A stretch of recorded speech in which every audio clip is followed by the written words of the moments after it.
الحمد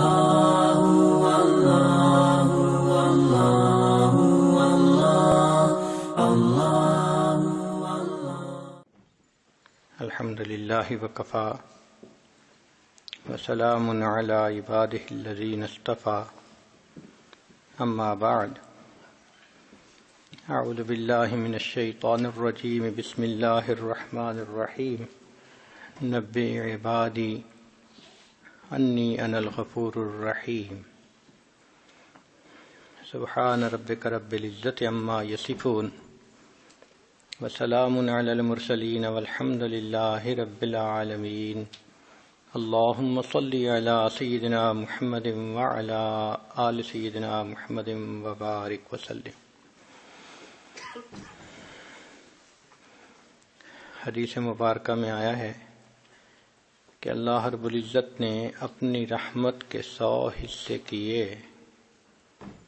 اور ان میں سے ایک حصہ پوری مخلوق میں تقسیم فرمایا، چنانچہ خربوں خرب حصے بنے اور چھوٹا چھوٹا حصہ ہر کسی کو ملا۔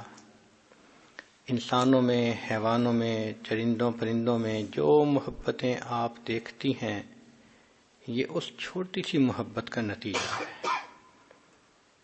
اسی کی وجہ سے ماں کو اولاد سے محبت ہوتی ہے، میاں بیوی کو آپس میں محبت ہوتی ہے، بہن بھائی کی محبت ہوتی ہے، بھائی بھائی کی محبت ہوتی ہے۔ اب آپ ذرا سوچئے کہ آدم علیہ السلام سے لے کر قیامت تک آنے والے لوگ یہ کل کتنے ہوں گے، اور ہر کسی کو اس میں سے حصہ ملا۔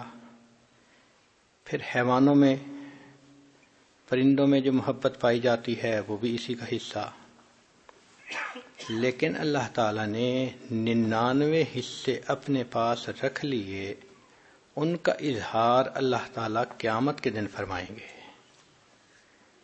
اب اللہ تعالیٰ نے چونکہ بندوں کو اپنی رحمت میں سے حصہ دیا تو اللہ تعالیٰ کو بندوں سے پیار ہے۔ ان اللہ بالناس لرؤوف الرحیم، بے شک اللہ تعالیٰ انسانوں پر رؤوف اور رحیم ہے۔ آپ بھی اگر کوئی چیز بنائیں تو اپنی بنی ہوئی چیز اچھی لگتی ہے۔ اللہ نے انسان کو بنایا اور بہترین صورت میں بنایا، اور ہم پر تو اللہ کا بڑا فضل ہے۔ آپ غور کریں کہ جس وقت ہماری ولادت ہوئی عین اسی لمحے جانوروں کے ہاں بھی بچے پیدا ہوئے، کہیں گدھے کے ہاں، کہیں گھوڑے کے ہاں۔ اللہ رب العزت نے ہمیں انسان کے ہاں پیدا فرمایا، یہ اللہ کا ہم پر کتنا بڑا فضل اور احسان ہے۔ پھر دوسرا انعام دیکھیے کہ جس لمحے ہماری ولادت ہوئی عین اسی وقت کتنے بچے اس دنیا میں تھے جو کافرہ ماں کی گود میں پیدا ہوئے۔ ہمیں اللہ تعالیٰ نے ایمان والی ماں عطا فرمائی۔ یہ اللہ رب العزت کا ہم پر کتنا بڑا کرم اور احسان ہے۔ پھر اللہ رب العزت نے ہمیں اپنے پیارے حبیب صلی اللہ علیہ وسلم کی امت میں سے پیدا کیا۔ یہ وہ نعمت ہے جس کو حاصل کرنے کے لیے پہلے انبیاء دعائیں مانگتے تھے۔ حضرت موسیٰ علیہ السلام نے دعائیں مانگی، اللہ تعالیٰ نے حضرت عیسیٰ علیہ السلام کی دعا کو قبول کر لیا اور ان کو زندہ آسمانوں پر اٹھا لیا۔ قرب قیامت میں وہ واپس دنیا میں تشریف لائیں گے اور نبی علیہ الصلوۃ والسلام کی شریعت کے مطابق زندگی گزاریں گے۔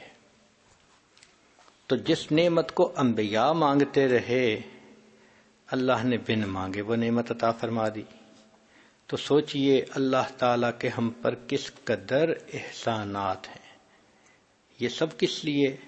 اے میرے بندے، تو مجھے بہت پیارا لگتا ہے۔ اللہ تعالیٰ نے انسان کو بہترین صورت میں پیدا فرمایا۔ مشہور واقعہ ہے کہ ایک حاکم وقت اپنی بیوی کے ساتھ ذرا اچھے موڈ میں تھا، اس کے حسن و جمال کی بڑی تعریفیں کر رہا تھا کہ تم ایسی ہو، اتنی خوبصورت ہو، اتنی خوبصورت ہو.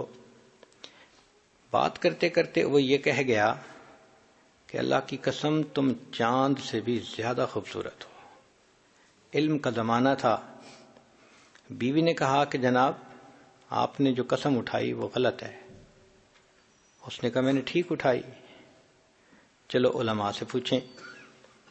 اب علماء کی طرف رجوع کیا گیا تو وہ جواب دیں کہ ہم تو فیصلہ نہیں کر سکتے کہ اس کی بیوی چاند سے زیادہ خوبصورت ہے یا نہیں. حتیٰ کہ یہ بات ٹاک آف دی ٹاؤن بن گئی. کسی نے امام شافعی رحمۃ اللہ علیہ کو یہ بات بتائی.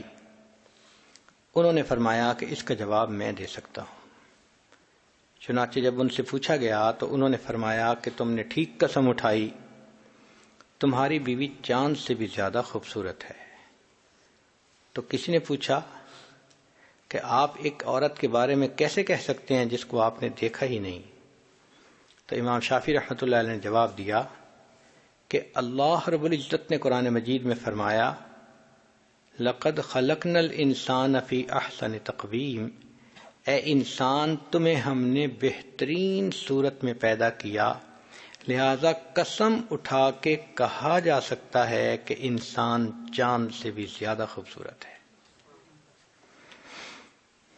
کسی نے کیا اچھی بات کہی، چاند سے تشبیہ دینا یہ کہاں انصاف ہے. چاند سے تشبیہ دینا یہ کہاں انصاف ہے. چاند کے منہ پہ چھائیاں میرے مدنی کا چہرہ صاف ہے. تو واقعی اللہ رب العزت نے انسان کو چاند سے بھی زیادہ خوبصورت بنایا. پھر اللہ رب العزت نے انسان کو عزتوں سے نوازا. فرمایا وَلَقَدْ كَرَّمْنَا بَنِي آدم، ہم نے بنی آدم کو عزت عطا فرمائی. ذرا غور کریں کہ باقی مخلوق جب کھانا کھانا ہوتا ہے تو کھانے کی طرف اپنا سر جھکاتی ہے. گائے چارہ کھانے کے لیے سر جھکاتی ہے، بھینس سر جھکاتی ہے، بکری سر جھکاتی ہے. شیر چیتے کو دیکھیے شکار کرنے کے لیے سر جھکاتے ہیں. اللہ نے انسان کو وہ عظمت بخشی کہ اے میرے بندے تیرا سر تو صرف میرے سامنے جھکنے کے لیے ہے، اس کو کھانے کے لیے جھکنے کی ضرورت نہیں، میں تیرے ہاتھوں سے تیرا کھانا تیرے منہ تک پہنچا دوں گا. تو انسان کے منہ تک کھانا خود پہنچتا ہے، سر جھکانے کی ضرورت نہیں ہوتی. تو یہ انسان کو اللہ نے عظمت بخشی. فرمایا کھیتیاں سرسبز ہیں تیری غذا کے واسطے، کھیتیاں سرسبز ہیں تیری غذا کے واسطے،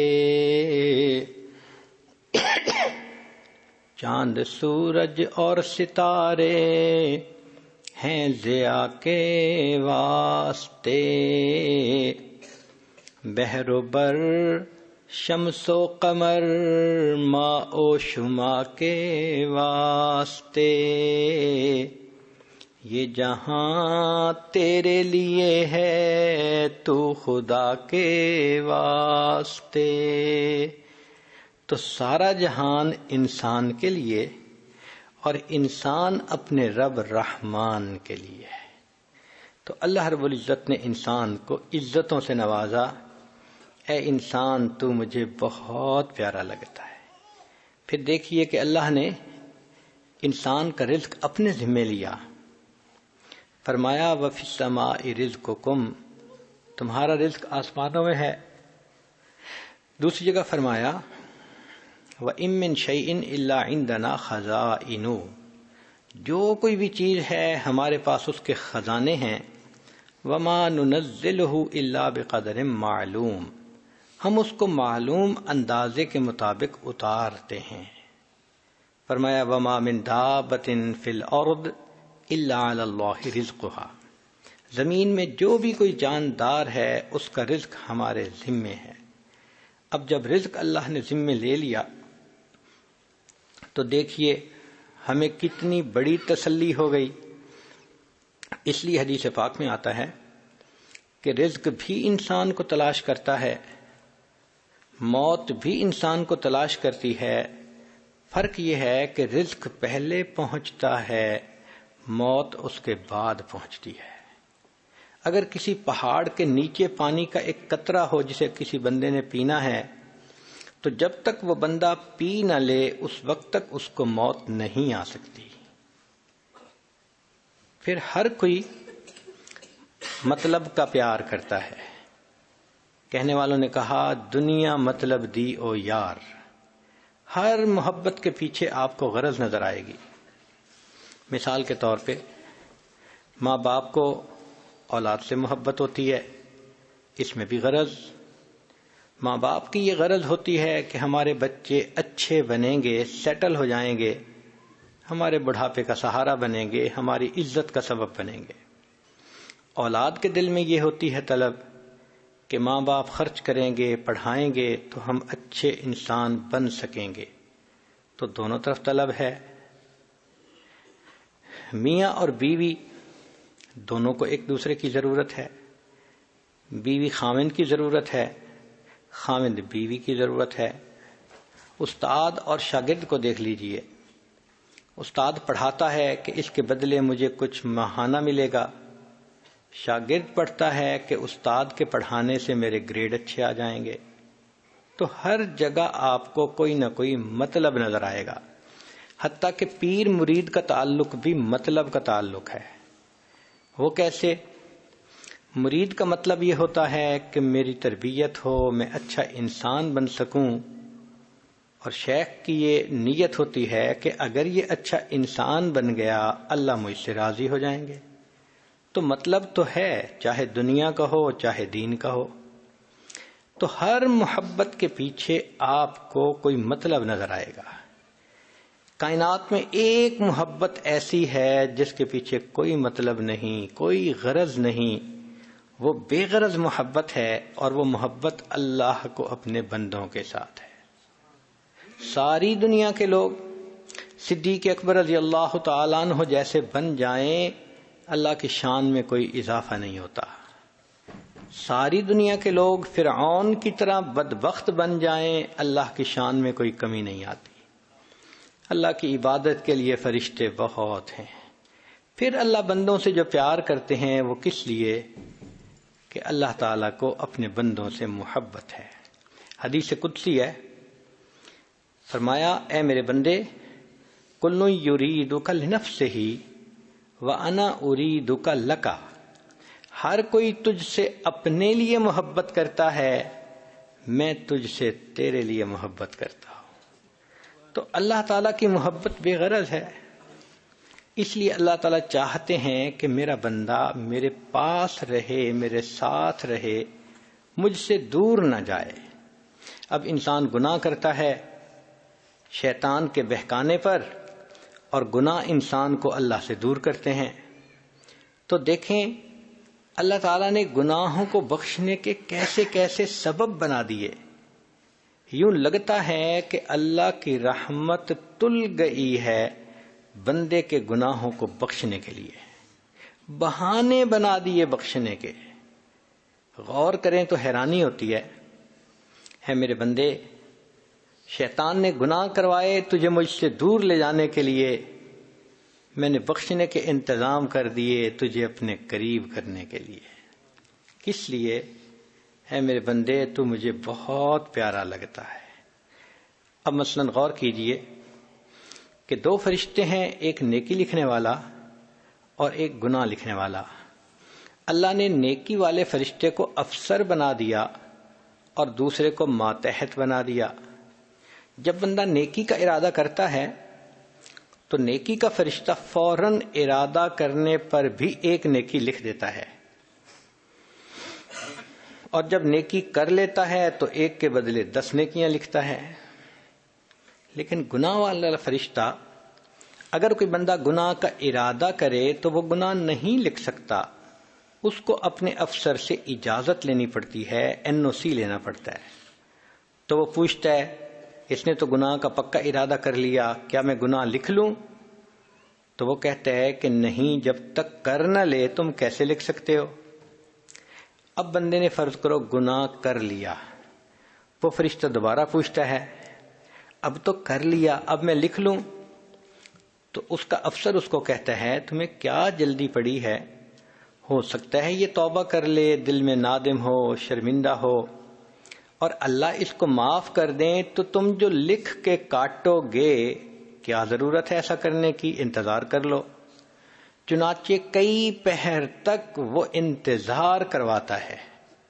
اگر اس دوران انسان اس گناہ پر نادم ہو تو فرمایا الندم توبۃ، دل میں نادم ہونا گناہ پر یہ توبہ ہوا کرتی ہے۔ اللہ دل کی ندامت کر گناہ کو معاف فرما دیتے ہیں۔ فرض کرو کہ اس نے احساس ہی نہ کیا اور گناہ لکھ دیا گیا، پھر اس نے دوسرا گناہ کر لیا، پھر تیسرا کر لیا، حتیٰ کہ اس بندے نے 5 گناہ کر لیے۔ اس کے بعد اگر وہ کوئی نیکی کرتا ہے تو نیکی والا فرشتہ اس کو کہتا ہے کہ سنو، اللہ کا قانون ہے من جاء بالحسنۃ فلہ عشر امثالھا، کہ جو بندہ ایک نیکی لائے گا ہم 10 گنا اجر دیں گے۔ ایک نیکی اس نے کی اور میں نے اس کے بدلے 10 نیکیاں لکھنی ہیں، میں 10 نیکیاں نہیں لکھتا، تم 5 گناہ مٹا دو اور باقی 5 نیکیاں اس کی میں انٹری کر دیتا ہوں۔ اللہ اکبر کبیرہ، اللہ کی رحمت کا معاملہ دیکھیے، 5 گناہ مٹا دیے جاتے ہیں اور بقیہ 5 نیکیاں لکھ دی جاتی ہیں۔ کیوں؟ اے میرے بندے تو مجھے بہت پیارا لگتا ہے۔ اب فرض کرو کہ اس بندے نے خود نیکیاں بھی نہیں کی، مگر اللہ تعالیٰ تو چاہتے ہیں نا کہ میں اس کے گناہوں کو معاف کروں، تو حدیث پاک میں ہے کہ اللہ نے باقی جانداروں کو ذمے لگا دیا کہ تم انسانوں کے لیے دعا کرو۔ چنانچہ حیتان، مچھلیاں پانی میں انسان کے لیے استغفار کرتی ہیں، بلوں میں چیونٹیاں استغفار کرتی ہیں، ہوا میں پرندے استغفار کرتے ہیں، اور ان کے استغفار کو بہانہ بنا کر اللہ بندوں کے گناہوں کو معاف فرما دیتے ہیں۔ یہ کس لیے؟ اے میرے بندے تو مجھے بہت پیارا لگتا ہے۔ پھر ذرا اس سے اگلی بات دیکھیے کہ اللہ تعالیٰ نے اپنی معصوم مخلوق جن کو فرشتے کہتے ہیں ان کے ذمہ لگا دیا۔ چنانچہ قرآن مجید کی آیت ہے کہ اللہ کے فرشتے وَيَسْتَغْفِرُونَ لِمَنْ فِي الْأَرْضِ، جو زمین میں انسان ہیں ان کے لیے فرشتے استغفار کرتے ہیں۔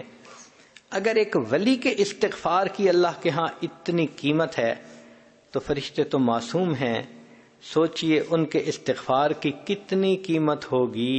اللہ اس کو بہانہ بنا کر بندوں کے گناہوں کو معاف فرما دیتے ہیں۔ یہ کس لیے کیا؟ اے میرے بندے تو مجھے بہت پیارا لگتا ہے۔ پھر اللہ تعالیٰ نے اور مہربانی فرمائی، جو انسان وضو کرتا ہے تو وضو کے اعضاء کے گناہ دھل جاتے ہیں، غسل کرتا ہے پورے جسم کے گناہ دھل جاتے ہیں، حتیٰ کہ نماز پڑھنے سے بھی گناہ دھل جاتے ہیں۔ حدیث پاک میں آتا ہے کہ اگر کسی شخص کے دروازے پر ایک نہر ہو اور وہ روزانہ 5 مرتبہ اس میں غسل کرے تو بتاؤ اس کے جسم پر کوئی میل کچیل بچے گی؟ صحابہ نے عرض کیا اے اللہ کے حبیب صلی اللہ علیہ وسلم، اس کے جسم پر تو میل کا نام و نشان نہیں ہوگا جو دن میں 5 مرتبہ نہائے۔ نبی صاحب نے فرمایا جو شخص باقاعدگی سے 5 نمازیں ادا کرتا ہے اس کے دل پر بھی اسی طرح گناہوں کی میل نہیں رہ سکتی۔ اب نماز سے بھی دل دھل گئے۔ پھر جمعہ کے بارے میں فرمایا کہ جو بندہ اہتمام کے ساتھ غسل کر کے اچھے کپڑے پہن کے خوشبو لگا کے وقت سے پہلے جمعہ کی نماز کے لیے آئے تو حدیث پاک میں ہے کہ پچھلے جمعے سے لے کر اس جمعہ تک کے درمیان جتنے گناہ تھے اللہ سب گناہوں کو معاف فرما دیتے ہیں۔ کس لیے؟ اے میرے بندے تو مجھے بہت پیارا لگتا ہے۔ پھر عید کا موقع آتا ہے، اللہ تعالیٰ فرشتوں سے پوچھتے ہیں کہ یہ میرے بندے کیوں ایک جگہ پر اکٹھے ہیں؟ حالانکہ اللہ تعالیٰ تو علام الغیوب ہیں، دلوں کے بھید جانتے ہیں، مگر فرشتوں کو گواہ بنانے کی خاطر اللہ پوچھتے ہیں لوگ کیوں جمع ہیں؟ فرشتے کہتے ہیں کہ یا اللہ یہ وہ بندے ہیں جنہوں نے رمضان کے روزے رکھے، تراویح پڑھیں، اب رمضان ختم ہوا، یہ عید کی نماز کے لیے اکٹھے ہو گئے۔ اس کے بعد اللہ پوچھتے ہیں اچھا بتاؤ کہ جو مزدور پوری مزدوری کرے اس کا کیا بدلہ ہو سکتا ہے؟ تو فرمایا کہ پھر اس کے بدلے اس کے گناہوں کو بخش دیا جائے۔ تم اعلان کر دو اے میرے بندو جو عید کی نماز پڑھنے کے لیے آئے ہو، قوموا مغفور لکم، کھڑے ہو جاؤ بخشے بخشائے، ہم نے تمہارے گناہوں کو تمہاری نیکیوں میں تبدیل کر دیا۔ سبحان اللہ، مولا آپ کتنا کریم ہیں، کتنے مہربان ہیں، صرف گناہ ہی معاف نہیں فرماتے، گناہوں کو الٹا نیکیوں میں تبدیل فرما دیتے ہیں۔ یہ کس لیے؟ اے میرے بندے تو مجھے بہت پیارا لگتا ہے۔ اور یہ بات سمجھ میں آتی ہے، ماں کو اپنی اولاد سے محبت ہوتی ہے، تو اگر کسی وقت بچہ پوٹی کرے اور اس سے بو آ رہی ہو تو ماں سے ذرا برداشت نہیں ہوتا، ذرا اس کو فیل ہوگا، فوراً بچے کو لے کے جائے گی اور اس کے ڈائپر تبدیل کرے گی، اس کو دھوئے گی، صاف کرے گی، نہلائے گی، پھر اچھے کپڑے پہنا کر، سرما لگا کر، خوشبو لگا کے لائے گی۔ جو بندہ اس بچے کو دیکھتا ہے اس کو اپنے سینے سے لگا لیتا ہے، وہ بچہ اتنا پیارا لگ رہا ہوتا ہے۔ اسی طرح اللہ تعالیٰ کو بندوں سے پیار ہے۔ اللہ تعالیٰ نہیں چاہتے کہ میرے بندوں سے گناہ کی نجاست کی بو آئے، لہذا جب کوئی بندہ گناہ کرتا ہے اللہ تعالیٰ کسی نہ کسی بہانے سے اس کے گناہوں کے میل کو اتار دیتے ہیں۔ کیوں کیا؟ اے میرے بندے تو مجھے بہت پیارا لگتا ہے۔ پھر ایک اور بات فرمائی کہ میرے بندے اگر تم مسکرا کر ملتا ہے اپنے مسلمان بھائی سے تو تیرے مسکرانے پر گناہ معاف، اگر راستے سے تو نے کوئی تکلیف والی چیز ہٹائی تو اس پر بھی گناہ معاف، اماطۃ الاذی عن الطریق۔ اور فرمایا کہ اگر تم نے جانور سے حسن سلوک کیا اس پر بھی تمہارے گناہ معاف۔ چنانچہ بخاری شریف کی روایت ہے کہ بنی اسرائیل کی ایک زانیہ عورت تھی، اس نے پیاسے کتے کو پانی پلایا تھا، اللہ نے اس پر اس کے گناہ کو معاف فرما دیا تھا۔ تو جانوروں کے ساتھ اگر حسن سلوک پر گناہ معاف ہوتے ہیں، جو بندہ اپنے گھر میں اپنی بیوی سے اچھا سلوک کرے، اپنے بچوں سے اچھا سلوک کرے، ماں باپ سے اچھا سلوک کرے، بہن بھائیوں سے اچھا سلوک کرے، مسلمان پڑوسی سے اچھا سلوک کرے، سوچئے پھر اللہ اس کے کتنے گناہوں کو معاف فرمائیں گے۔ کس لیے؟ اے میرے بندے تو مجھے بہت پیارا لگتا ہے۔ پھر اللہ تعالیٰ نے انسان کے اوپر جو پریشانیاں آتی ہیں دنیا میں اس پر بھی گناہ معاف۔ حدیث مبارکہ میں ہے، نبی علیہ السلام تشریف فرما ہیں، ہوا کا جھونکا آیا اور چراغ بجھ گیا۔ نبی علیہ السلام نے پڑھا انا للہ و انا الیہ راجعون۔ ام المومنین عائشہ صدیقہ رضی اللہ تعالی عنہا نے پوچھا اے اللہ کے حبیب صلی اللہ علیہ وسلم، یہ انا للہ تو پڑھتے ہیں جب کسی انسان کی زندگی کا چراغ گل ہوتا ہے۔ نبی السلام نے فرمایا عائشہ کسی کے فوت ہونے پر پڑھیں تو بھی اجر ملتا ہے، اور اگر تیل کا چراغ بجھ گیا اس پر بھی پڑھیں اس پر بھی مومن کو اجر ملتا ہے۔ اب سوچنے کی بات ہے کہ چراغ کا بجھ جانا چھوٹی سی چیز نظر آتی ہے، اللہ اس پر بھی بندے کو اجر عطا فرماتے ہیں۔ پھر فرمایا کہ اگر اس دنیا میں بندے کو کوئی تکلیف پہنچتی ہے، بیماری آتی ہے، اس سے بھی گناہ معاف۔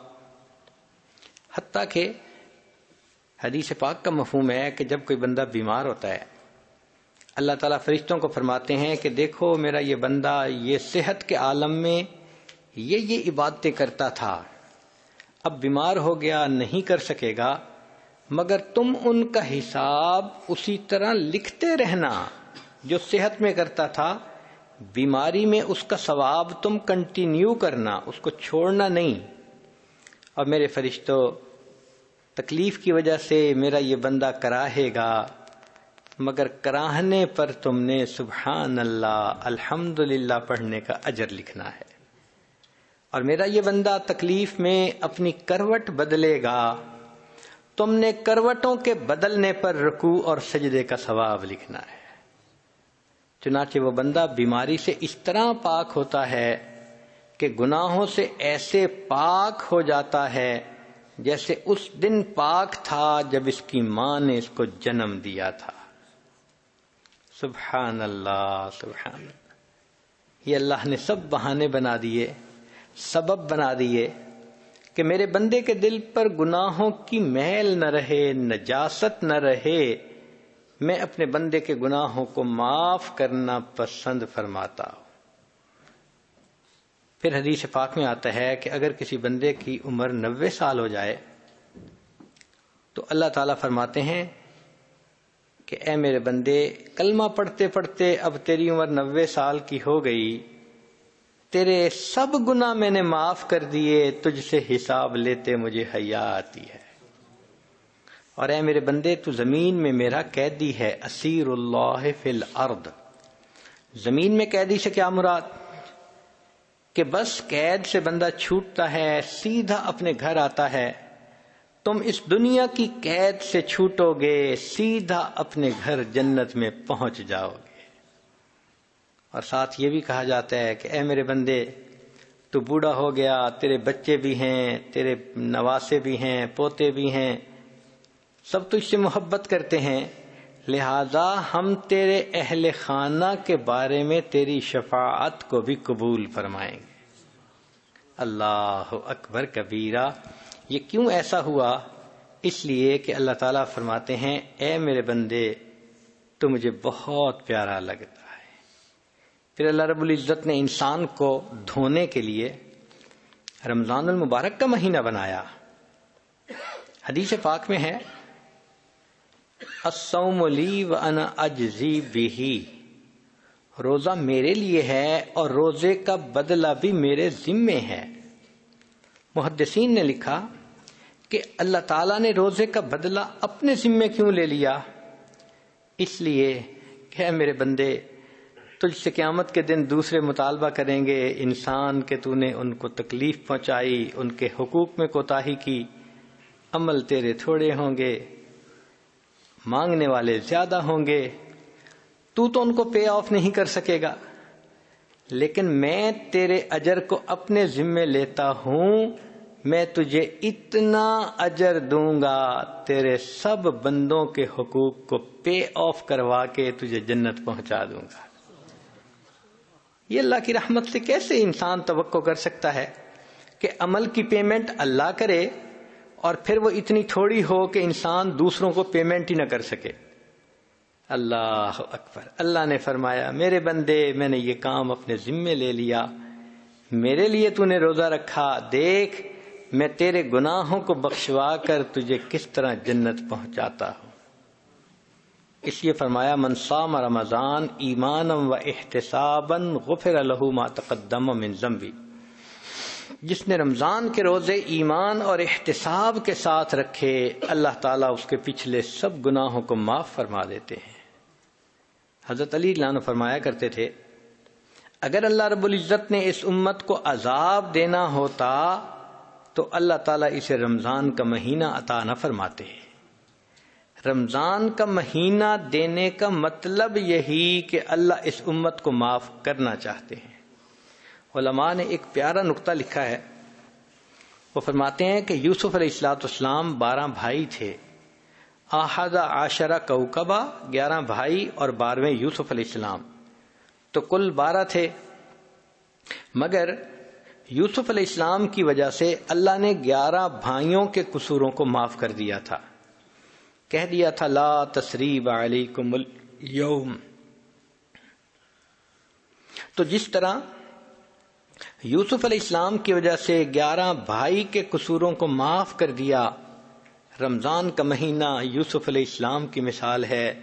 اللہ اس مہینے کے صدقے بقیہ 11 مہینوں کی غلطیوں کو معاف فرما دیتے.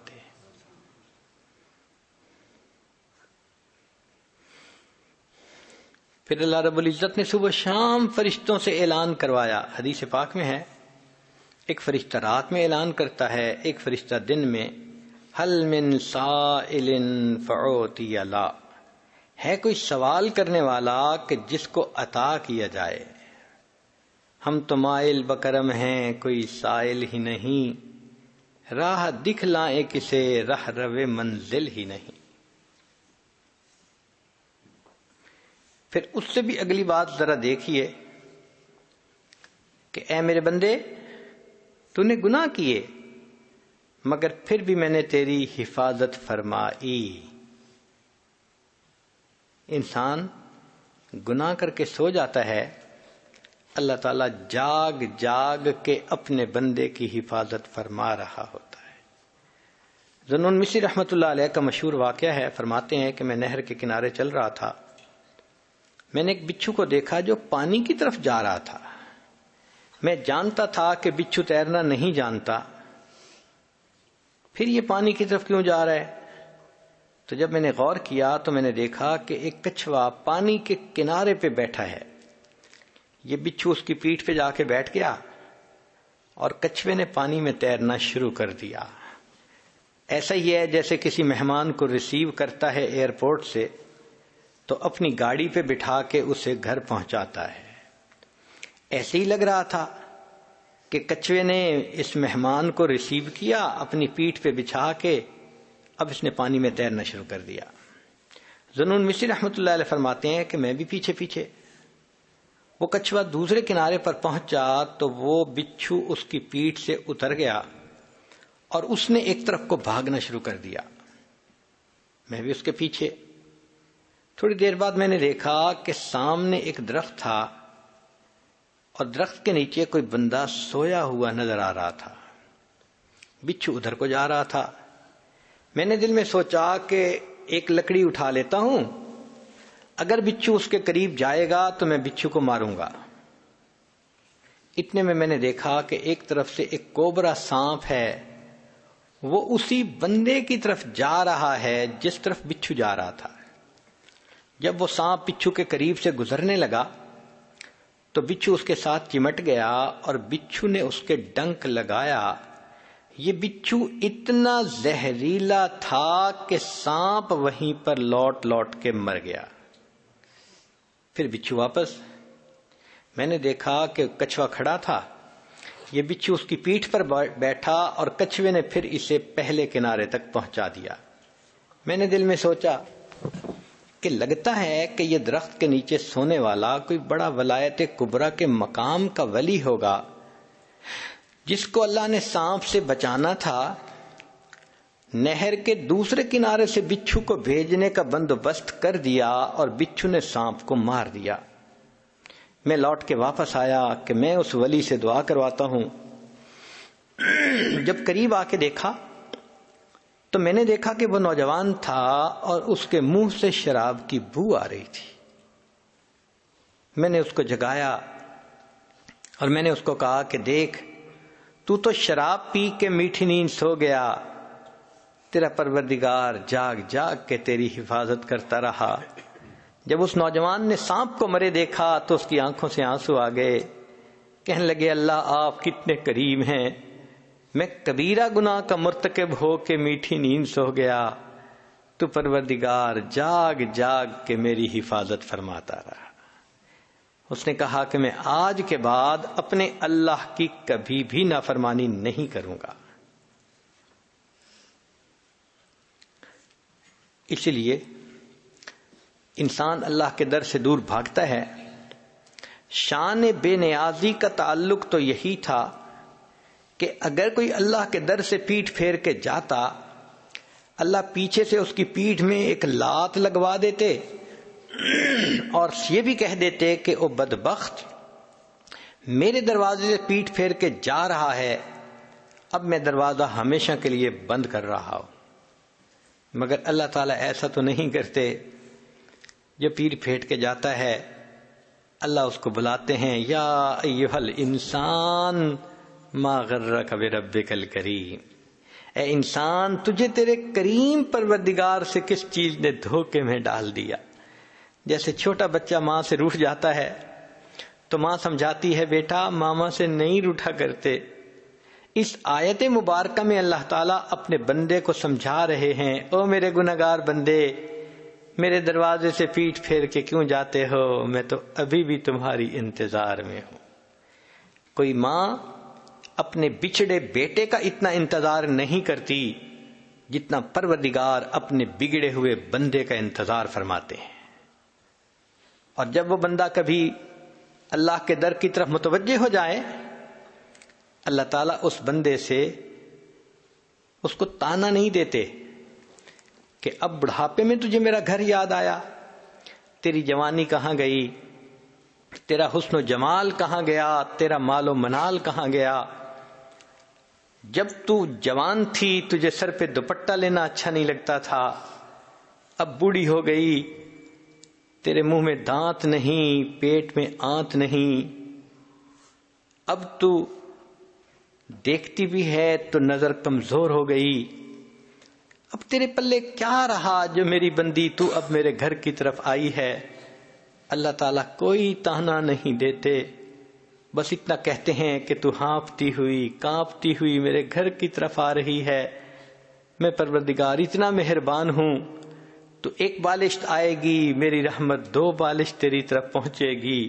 وَإِنْ أَتَانِي يَمْشِي أَتَيْتُهُ هَرْوَلًا، ہے میری بندی تو چل کے میرے گھر کی طرف آئے گی، میری رحمت دوڑ کے تیری طرف جائے گی.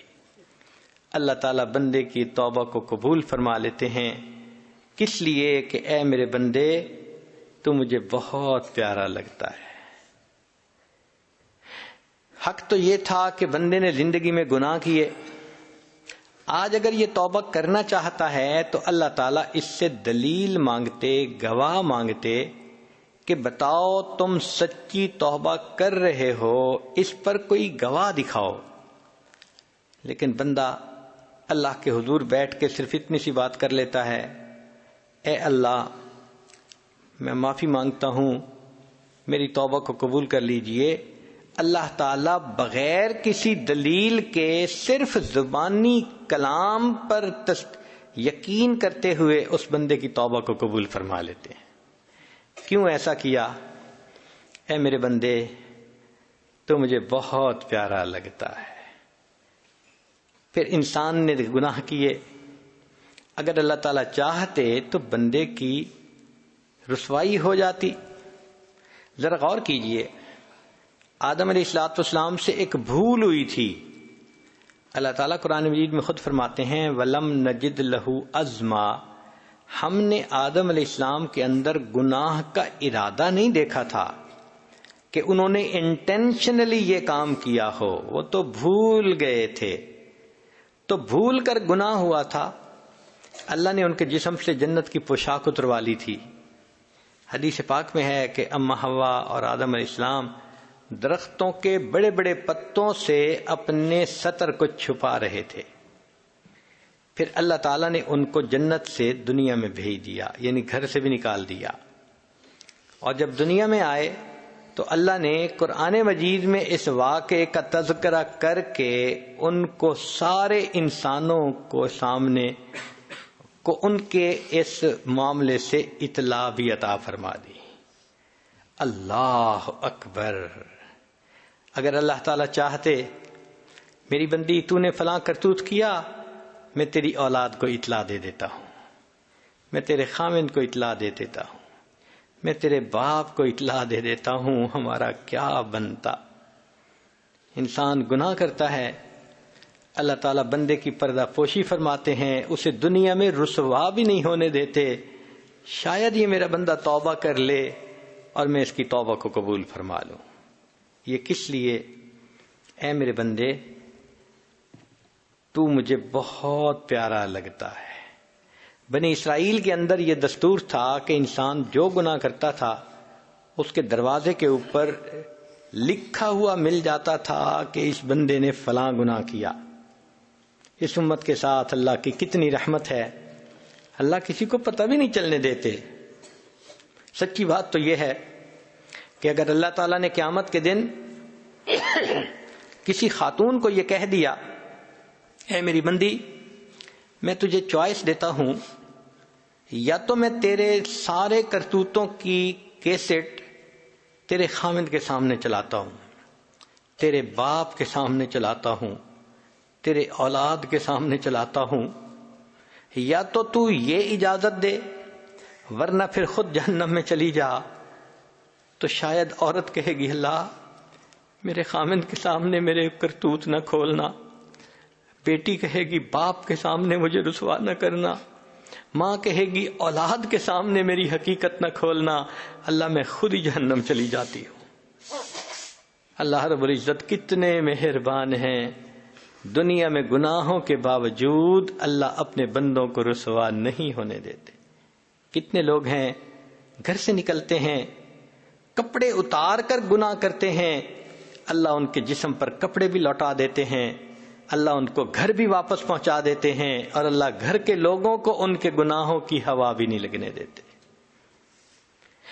یہ کس لیے؟ اے میرے بندے تو مجھے بہت پیارا لگتا ہے. پھر اس سے آگے کی بات سن لیجئے کہ قیامت کے دن اللہ تعالیٰ جنتیوں کو شفاعت کی اجازت دیں گے، شہداء کریں گے، علماء کریں گے، حفاظ کریں گے، اولیاء کریں گے، اور ان کی شفاعت پر اللہ تعالیٰ گناہوں کو معاف فرما دیں گے. چنانچہ امام غزالی رحمۃ اللہ علیہ نے یہ بات نقل کی ہے کہ ایک وقت آئے گا کہ سب شفاعت کر لیں گے، ایک بندے کی شفاعت کرنے والا کوئی جنتی بھی نہیں ہوگا. اس جہنم کی آنکھ کا بال اللہ سے فریاد کرے گا، اے میرے اللہ یہ تیرا بندہ ایک مرتبہ تیری محبت میں رویا تھا، تیرے خوف سے رویا تھا، اتنا چھوٹا سا آنسو اس کی آنکھ سے نکلا تھا کہ میں تر ہو گیا تھا، میں بال گواہی دیتا ہوں یہ تو اس سے محبت کرنے والا بندہ ہے. اللہ جبریل علیہ السلام کو فرمائیں گے اس بال کی گواہی کا اعلان کر دو، ہم نے اس کو قبول کر کے بندے کو جہنم سے نکال کے جنت عطا فرما. یہ کس لیے؟ اے میرے بندے تو مجھے بہت پیارا لگتا ہے. پھر اللہ نے ہم پر ایک اور مہربانی فرما دی کہ نبی علیہ الصلوۃ والسلام امت کے اوپر بالمؤمنین رؤوف الرحیم. ایک تو اللہ تعالی نے فرما دیا کہ ان اللہ بالناس لرؤوف الرحیم، اور ایک اور معاملہ کہ نبی علیہ السلام کے بارے میں فرما دیا بالمؤمنین رؤوف الرحیم. اب ہمارا دو کریموں سے واسطہ ہے، قیامت کے دن نبی علیہ السلام امت کی شفاعت فرمائیں گے.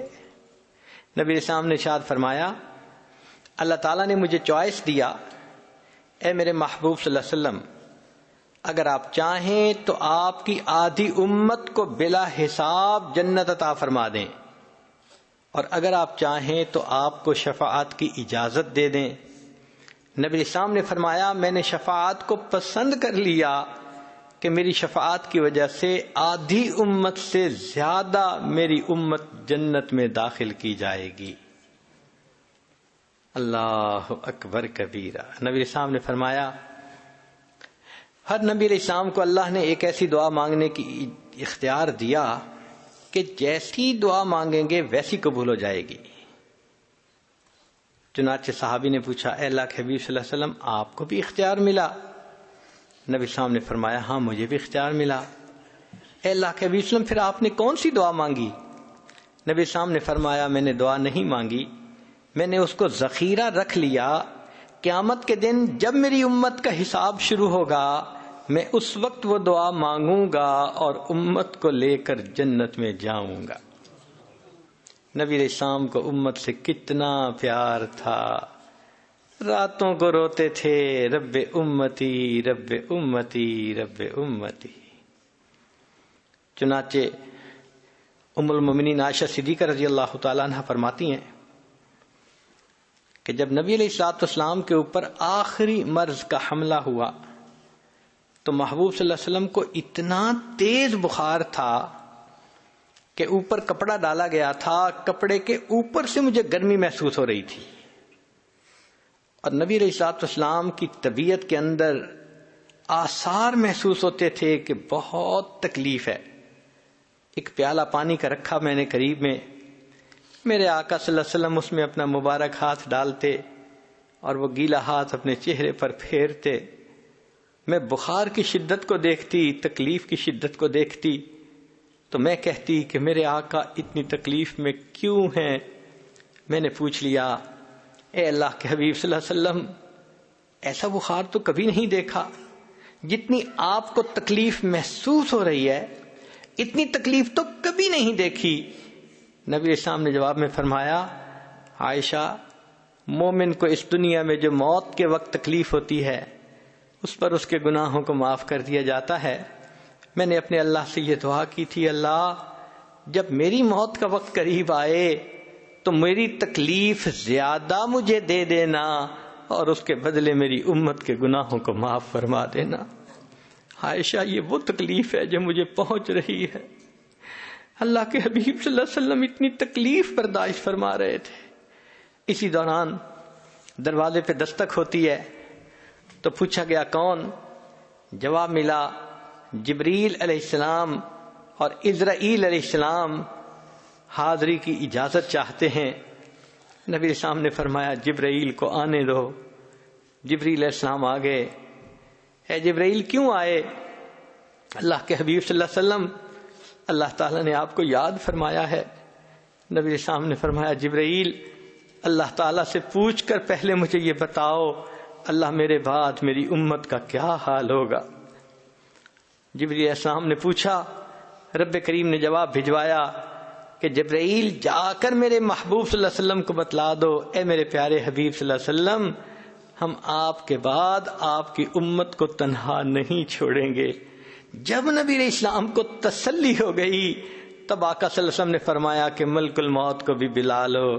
تب اللہ کے حبیب صلی اللہ علیہ وسلم نے پردہ فرما لیا۔ یہ کیوں اللہ نے محبوب صلی اللہ علیہ وسلم کے دل میں رحمت ڈال دی؟ اے میرے بندے، تو مجھے بہت پیارا لگتا ہے۔ اور پھر آخری بات دیکھیے، امام غزالی رحمۃ اللہ علیہ نے تفصیل لکھی ہے، جب جہنمی جہنم سے بری ہوتے جائیں گے، ایک وقت آئے گا کہ کوئی جہنمی کا عمل ایسا نہیں ہوگا کہ جس کی وجہ سے اس کو معافی مل سکے، مگر اللہ فرمائیں گے، علماء نے بھی شفاعت کی، شہداء نے بھی کی، جنتیوں نے بھی کی، انبیاء نے بھی کی، سب نے اپنی طرف سے اپنی ہمدردی اور محبت کا اظہار کیا۔ اب کوئی ایسا نہیں جو اور کسی کی شفاعت کرے، اب میں اپنی رحمت کا اظہار کرتا ہوں۔ اللہ تعالیٰ اپنی رحمت سے جہنم سے 3 لپیں بھریں گے۔ لپ کہتے ہیں کہ اگر گندم کے دانے پڑے ہوں اور آپ دونوں ہتھیلیوں سے اس کو بھر لیں تو 1000 دانے آ جائیں گے۔ تو اگر ہماری چھوٹی سی ہتھیلی پر 1000 دانے آتے ہیں تو اللہ رب العزت کی لپ کتنی بڑی ہوگی، کتنے لوگ اس میں سے نکلیں گے؟ فرمایا کھربوں کھربوں لوگ نکلیں گے۔ ایک مرتبہ لپ بھریں گے، دوسری مرتبہ بھریں گے، تیسری بھریں گے، اور ان سب کو باہر نکال دیا جائے گا، اور پھر ان کو کہا جائے گا کہ اس تالاب میں غسل کر لو۔ وہ غسل کریں گے، ان کے جلے ہوئے بدن ٹھیک ہو جائیں گے، پھر اللہ تعالیٰ ان کے لیے جنت میں جانے کا فیصلہ کر دیں گے، مگر ان کے ماتھے پر اتقاء الرحمن، رحمان کے آزاد کردہ بندے، یہ لکھا جائے گا۔ یہ لوگ جنت میں جائیں گے، رہیں گے، تو جنتی ان کے ساتھ مذاق کیا کریں گے، ہم تو ڈائریکٹ جنت آ گئے اللہ کی رحمت سے، اور تمہارے اوپر تو مہر لگی، تم وایا جہنم آئے ہو۔ تو ایک ایسا وقت آئے گا کہ یہ اتقاء الرحمن اللہ رب العزت سے مل کر دعا کریں گے کہ اللہ، جب آپ نے جنت میں بھیج ہی دیا، یہ مہر بھی تو اتار دیجئے۔ تاکہ کوئی ہمیں تانا نہ دے سکے۔ اللہ رب العزت ان کے ماتھوں سے اس مہر کو ختم کر دیں گے اور ان کو بھی جنت میں رہنے کی توفیق دے دیں گے۔ امام غزالی رحمۃ اللہ علیہ یہ حدیث مبارکہ نقل کرنے کے بعد لکھتے ہیں کہ مجھے اپنے عملوں سے یہ بھروسہ تو نہیں کہ میں سیدھا جنت چلا جاؤں گا، ہاں میں اتنی تمنا ضرور کرتا ہوں اللہ مجھے قیامت کے دن اتقاء الرحمن میں شامل فرما لینا۔ اس یہاں سے کبھی ہم نے کنارہ نہ کیا، پر تو نے دل آزردہ ہمارا نہ کیا۔ ہم نے تو جہنم کی بہت کی تدبیر، لیکن تیری رحمت نے گوارا نہ کیا۔ میرے مالک آپ کتنے مہربان ہیں۔ ہم بھاگ بھاگ کے گناہ کرتے ہیں، دوڑ دوڑ کے گناہ کرتے ہیں، اللہ آپ ہمیں گھیر گھیر کے مسجد پہنچا دیتے ہیں، مدرسہ پہنچا دیتے ہیں، نیک علماء صلحاء کی مجلس میں پہنچا دیتے ہیں تاکہ ہم کوئی نیکی کی بات سن کر نیکی پر عمل کرنے والے بن جائیں۔ میرے مولا آج ہم گناہ کر کر کے تھک گئے ہیں، ہم آپ کے ساتھ صلح کرنا چاہتے ہیں، ہم آپ کے سامنے سر جھکا دیتے ہیں۔ اے مولا ہماری توبہ کو قبول کر لیجئے، ہمیں اپنے مقبول بندوں بندیوں میں شامل فرما لیجئے۔ اے کریم آقا جو مانگا عطا فرما، جو مانگنا چاہیے تھا نہیں مانگ سکے وہ بھی عطا فرما۔ صلی اللہ تعالی علی حبیبہ سیدنا محمد و آلہ و اصحابہ اجمعین برحمتک یا ارحم الراحمین۔